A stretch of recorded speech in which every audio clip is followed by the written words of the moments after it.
A sense of humor is the only divine quality of man.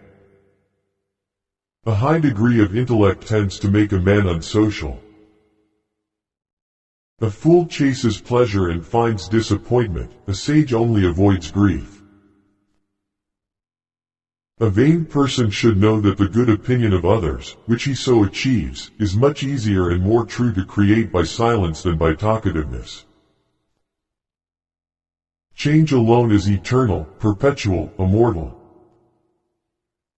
Compassion for animals is so closely related to kindness of character that it is safe to say that he who is cruel to animals cannot be a kind person.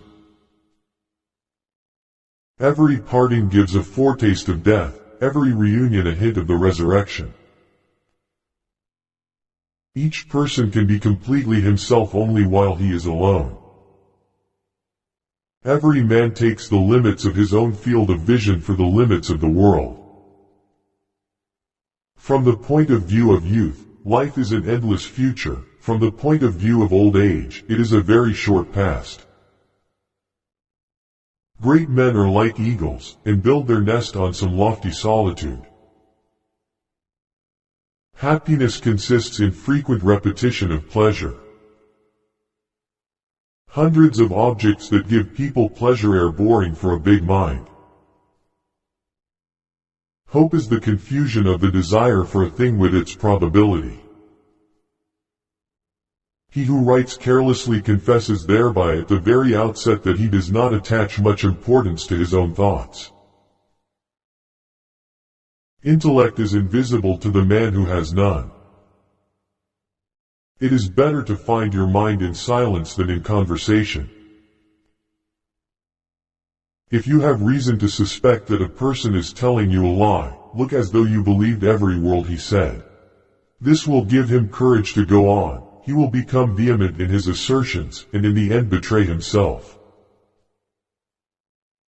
If we happen to hear how half a dozen rams scornfully scold an outstanding person, then we will understand that to value the opinion of people highly will be a lot of honor for them.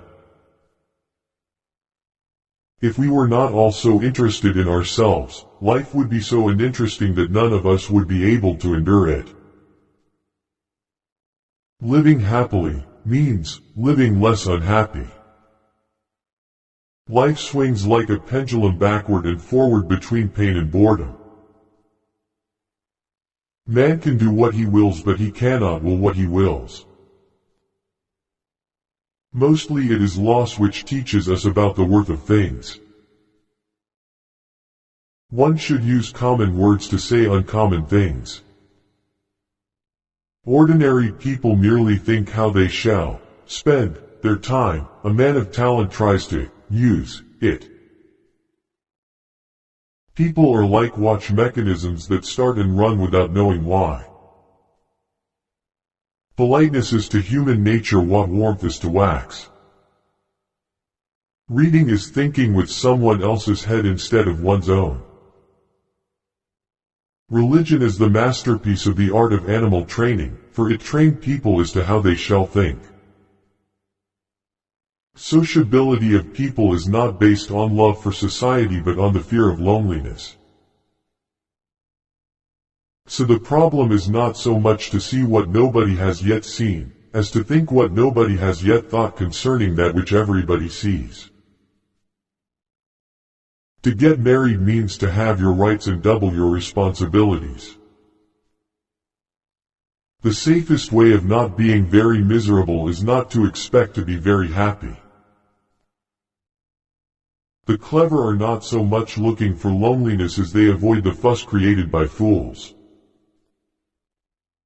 We can regard our life as a uselessly disturbing episode in the blissful repose of nothingness. We rarely think about what we have, but we always worry about what we don't have. We forfeit 3/4 of ourselves in order to be like other people. Wealth is like sea water. The more we drink, the thirstier we become, and the same is true of fame. You should be careful not to form a very favorable opinion about a person at first acquaintance, otherwise in most cases you will have to be disappointed.